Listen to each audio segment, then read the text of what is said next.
नमस्कार साथियों। आज हम बात करेंगे नई शिक्षा नीति 2020 जो वर्तमान में रीट परीक्षा के अंदर ये नया टॉपिक जोड़ा गया है। रीट 2025 जिसमें परीक्षा होने वाली है, उसमें ये नया टॉपिक जोड़ा हुआ है, नई शिक्षा नीति न्यू एजुकेशन पॉलिसी 2020, जिसको नेशनल एजुकेशन पॉलिसी कहा जाता है। उसके बारे में कुछ महत्वपूर्ण क्वेश्चंस ऑब्जेक्टिव किस प्रकार बन सकते हैं उसके बारे में चर्चा करेंगे। और ऐसे ही एक नेक्स्ट और नई शिक्षा नीति पर एक वीडियो और बनाएंगे। कुल मिलाकर 70-80 क्वेश्चंस हो जाएंगे, उनमें से ही बनने की संभावना रहेगी। तो देखिए, नई शिक्षा नीति का पहला क्वेश्चन है,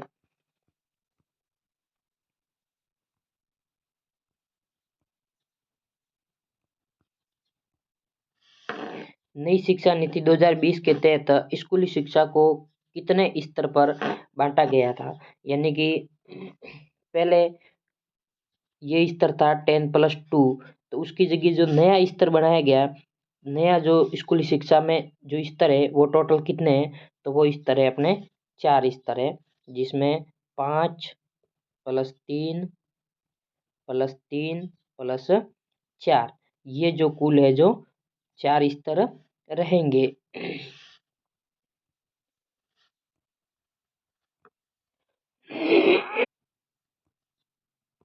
अगला क्वेश्चन है,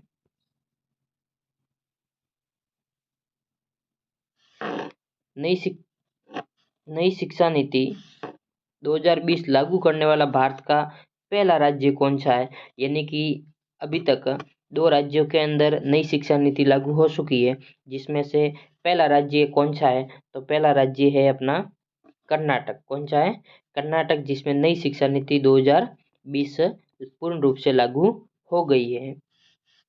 अगला क्वेश्चन है अपने पास,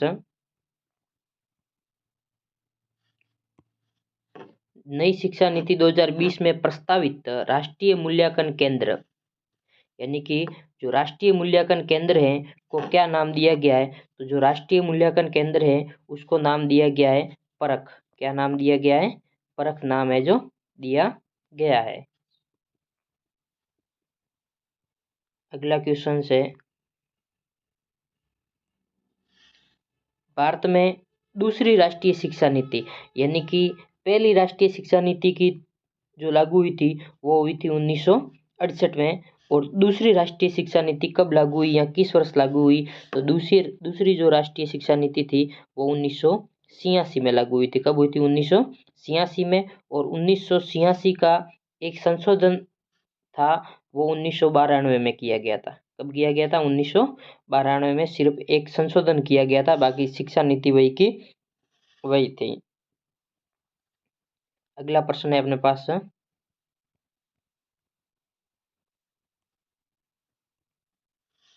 नई शिक्षा नीति 2020 के अनुसार कक्षा 5 तक के विद्यार्थियों के लिए शिक्षा का जो माध्यम निम्न में से किसे रखा गया है। माध्यम यानी कि किस भाषा में है जो कक्षा 5 तक है जो शिक्षा दी जानी चाहिए, तो इसमें एक चीज है, इंग्लिश को तो पूरी शिक्षा नीति के अंदर सबसे कम मान्यता दी गई है, यानी कि लगभग 10% के आसपास है जो इंग्लिश को मान्यता दी गई है। बाकी अधिकतर हिंदी और 1 से 5 तक मातृभाषा और स्थानीय भाषा में शिक्षा देने की बात की गई है। तो कक्षा 5 तक पूछे तो मातृभाषा या स्थानीय भाषा। अगला प्रश्न है अपने पास, नई शिक्षा नीति 2020 में स्कूल शिक्षा में जो 10+2 का जो पहले पैटर्न था, उस पैटर्न के स्थान पर कौन सा पैटर्न अपनाया गया है, तो 10+2 के पैटर्न की जगह अब जो पैटर्न अपनाया गया है वो अपनाया गया है 5+3+3+4, यानी कि ये आंसर हो जाएगा 5-3-3-4। अब ये 5-3-3-4 क्या है, इस पर अपन थोड़ी चर्चा करते हैं। इसमें स्कूली शिक्षा को अब टोटल 4 भागों में बांटा है। टोटल 4 भागों में बांटा है, जिसमें पहला है 5, फिर 3, फिर 3 और फिर है 4। अब इस 5 को है जो 2 वर्गों में बांटा है, इसको बोलते हैं PP3, PP4 और PP5। तो यहाँ पे जो बच्चा 3 साल का होगा तो वो आंगनवाड़ी केंद्र में जाएगा। कहाँ जाएगा? आंगनवाड़ी केंद्र में जाएगा और वहाँ से है जो अपनी शिक्षा या उस आंगनवाड़ी केंद्रों पर जो सिखाया जाएगा वहाँ सीखेगा। और 2 वर्ष यानी कि कक्षा प्रथम और सेकंड, ये 2 वर्ष से जो बच्चा है जो विद्यालय के अंदर आएगा। कहाँ आएगा? विद्यालय के अंदर आएगा। तो ये 5 साल होंगे, इसको है जो ये 5 साल, उसके बाद में 3 हो जाएगी, तीसरी चौथी और पांचवी, और यहाँ पे हो जाएगी छठी सातवीं और आठवीं। और ये जो 4 हैं ये 9 से लगाकर 12 तक है। अब इसके अंदर क्या किया गया है कि इसके अंदर सब्जेक्ट चॉइस का ऑप्शन था। पहले कला वर्ग, विज्ञान वर्ग या फिर कॉमर्स बच्चा लेता था, तो उसकी जगह पर वाणिज्य वर्ग वगैरह ये सब खत्म कर दिए गए। अब बच्चा चाहे तो एक बुक गणित की ले सकता है, एक सामाजिक के कोई भी इतिहास को ले सकता है, और उसके बाद में उसको यदि संस्कृत अच्छी है तो वो संस्कृत भी ले सकता है, और इतिहास की जगह वो विज्ञान लेना चाहे तो विज्ञान भी ले सकता है। यानी कि अब उस बच्चे के ऊपर निर्भर करेगा कि उसको है जो अपने मनपसंद कौन सी सब्जेक्ट है जो लेनी है। तो ये है जो अब बच्चा 9वीं कक्षा से ही, पहले 11वीं कक्षा से सब्जेक्ट का चयन करता था, अब कक्षा 9 से है जो अपनी सब्जेक्ट का चयन करेगा। तो ये है, इसका आंसर हो जाएगा अपना ऑप्शन ए, 5 3 3 4। देखिए अगला,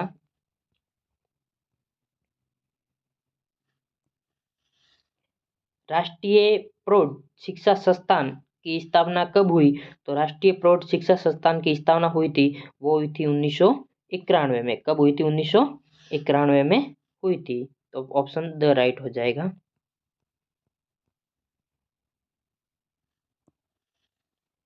एनईपी यानी कि न्यू एजुकेशन पॉलिसी, क्वेश्चन आ जाए कि एनईपी की फुल फॉर्म क्या है, तो ये हो जाएगा न्यू एजुकेशन पॉलिसी। 2020 के अनुसार ईसीसीई का पूर्ण रूप है, तो ईसीसीई का पूर्ण रूप हिंदी के अंदर क्या हो जाएगा? बाल्यावस्था के मूल्यांकन के लिए शैक्षणिक देखभाल, ये नहीं होगा। बाल्यावस्था की शिक्षा के लिए प्रारंभिक देखभाल, ये नहीं है। और प्रारंभिक बाल्यावस्था देखभाल और शिक्षा, ये होगा। क्या हो जाएगा? प्रारंभिक बाल्यावस्था देखभाल और शिक्षा है जो हो जाएगा। और अब तक जो शिक्षा नीति है वो 3 शिक्षा नीति लागू हुई है। पहली हुई थी 1968, दूसरी 1986 जिसका एक संशोधन है जो 92 में किया गया था, और तीसरी हुई थी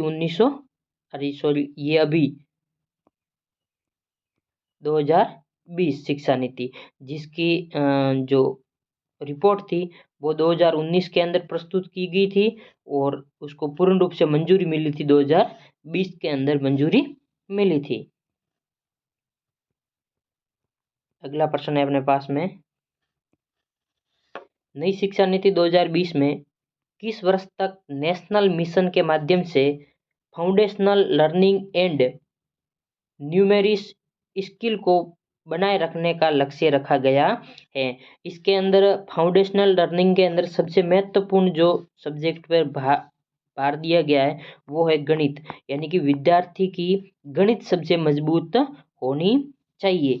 तो इस लक्ष्य को प्राप्त करने के लिए नई शिक्षा नीति के अंदर एक लक्ष्य रखा गया, और वो लक्ष्य रखा था 2025 तक का, क्योंकि ये शिक्षा नीति है जो 2019 के अंदर इसकी रिपोर्ट दी गई थी, और 2020 में पूर्ण रूप से ये लागू कर दी गई, मंजूरी दे दी गई, और 2020 के बाद में इसको सभी राज्यों के अंदर लागू करनी थी। लेकिन कोविड की वजह से, कोविड-19 की वजह से इसको लागू नहीं कर सके। कुछ राज्यों के अंदर, अभी तक 2 राज्यों के अंदर तो ये लागू होगी, उसके बाद में ये धीरे धीरे, और अब है जो ये प्रत्येक राज्यों के अंदर हर सिलेबस में इसको जोड़ दिया गया। तो इसका जो प्रथम लक्ष्य रखा था वो कब का रखा था? 2025 का, क्योंकि 20 से लगाकर 5 वर्ष का एक लक्ष्य रखा था, जिसके अंदर बच्चा है जो 5वीं छठी तक आएगा तब तक उसको फाउंडेशनल के अंदर वो जो पहले 5 है ना उसको फाउंडेशनल एजुकेशन बोलते हैं। 5 + 3 + 3 + 4, इसमें जो पहले 5 है, इसके अंदर जो भी बच्चा पढ़ेगा उसको फाउंडेशनल एजुकेशन नाम दिया गया। हिंदी के अंदर जिसको लिखा है नींव, हिंदी के अंदर लिखा है नींव, नींव शिक्षा या फिर शिक्षा की नींव। तो ये लक्ष्य कब तक का रखा था? 2025 तक का। अगला प्रश्न है,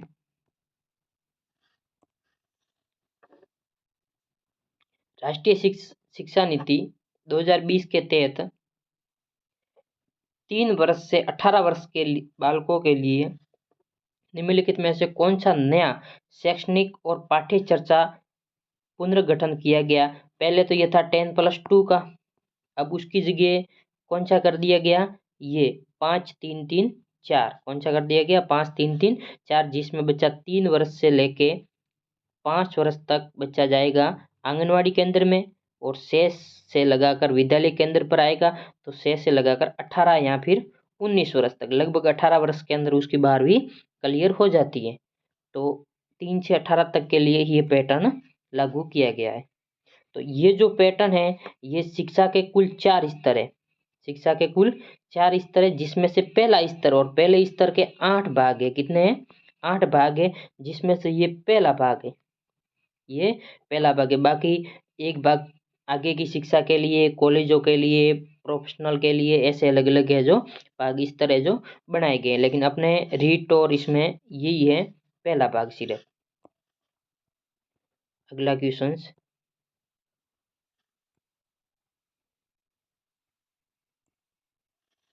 नई शिक्षा नीति 2020 की मसौदा समिति के अध्यक्ष कौन है? तो इसके जो अध्यक्ष हैं वो कौन है? तो इसके अध्यक्ष है डॉक्टर कृष्णास्वामी कस्तूरीरंगन।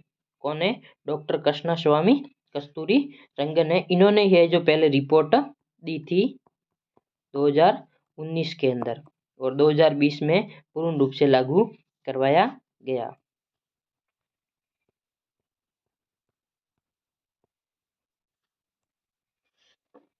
भारत में नई शिक्षा नीति 2020 की घोषणा कितने वर्षों के बाद में हुई? तो पहली घोषणा हुई थी 1968। कब हुई थी?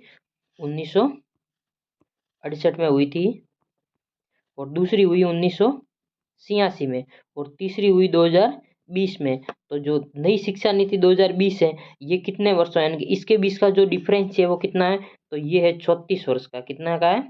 34 वर्ष का डिफरेंस है। तो दूसरी शिक्षा नीति 1986 में और तीसरी 2020 में। तो जो इसका जो डिफरेंस है वो है 34 वर्ष का। तो इसमें आंसर रह जाएगा 34 वर्ष के बाद में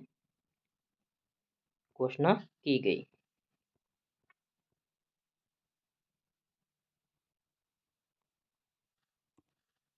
अगला प्रश्न है, किस शिक्षा नीति की जगह पर नई राष्ट्रीय शिक्षा नीति लागू की गई? यानी नई राष्ट्रीय शिक्षा नीति 2020 लागू की, तो इससे पहले जो कौन सी शिक्षा नीति थी? तो वो थी 1986। कौन सी थी? 1986। ये कोई 1992 न कर रहे, क्योंकि इसके अंदर ओनली फॉर संशोधन किया गया था। क्या किया गया था? संशोधन। शिक्षा नीति यही थी, सिर्फ एक पार्ट का क्या किया गया था? संशोधन किया गया था। अगला प्रश्न है अपने पास, एक महत्वपूर्ण क्वेश्चन है, नई राष्ट्रीय शिक्षा नीति 2020 के अनुसार शिक्षा पर सकल घरेलू उत्पाद का कितना प्रतिशत खर्च किया जाएगा? यहाँ क्वेश्चन आ जाएगा जीडीपी का कुल कितना प्रतिशत है जो स्कूली शिक्षा पर खर्च किया जाएगा? तो वो लगभग में कितना किया जाएगा?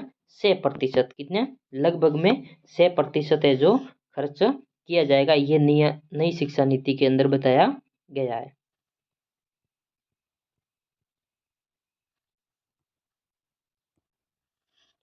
कक्षा 5वीं तक की शिक्षा नई शिक्षा नीति 2020 के अनुसार किस भाषा में होगी?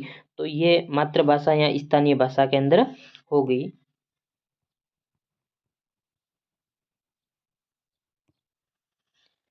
कितनी आयु वर्ग तक के बच्चों को नई शिक्षा नीति 2020 के अंदर शिक्षा के अधिकार कानून 2009 के अंदर कर रखा गया है? यानी कि नई शिक्षा नीति के अंदर बच्चे को किस वर्ष से विद्यालय भेजना है और कितने वर्ष तक उसकी स्कूली शिक्षा होगी? तो वो 3 वर्ष से 18 वर्ष तक, कितने तक?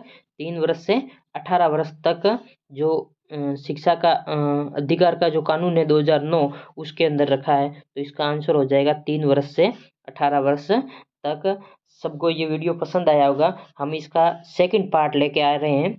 ये तो फर्स्ट पार्ट था। सेकंड पार्ट कुछ ऐसे शब्द होंगे जिसका पूरा नाम होगा या फुल फॉर्म होगी, और कुछ अध्यक्ष उपाध्यक्ष के भी नाम होंगे, और इस शिक्षा नीति को कहाँ कहाँ पर लागू किया गया, मंजूसा क्या है। तो ऐसे हम नए के अंदर लगभग 35 से 40% है जो ऐसे लेके आएंगे। तो इस वीडियो और एक अगला वीडियो, दोनों वीडियो को मिलाकर नई शिक्षा नीति पूर्ण सिलेबस है जो इन 2 वीडियो के ऑब्जेक्टिव क्वेश्चन में जितने भी बनने की संभावना रहेगी, या फिर जितने भी अब तक क्वेश्चन पूछे गए सबको मिलाकर हम लेके आएंगे। ओके, धन्यवाद।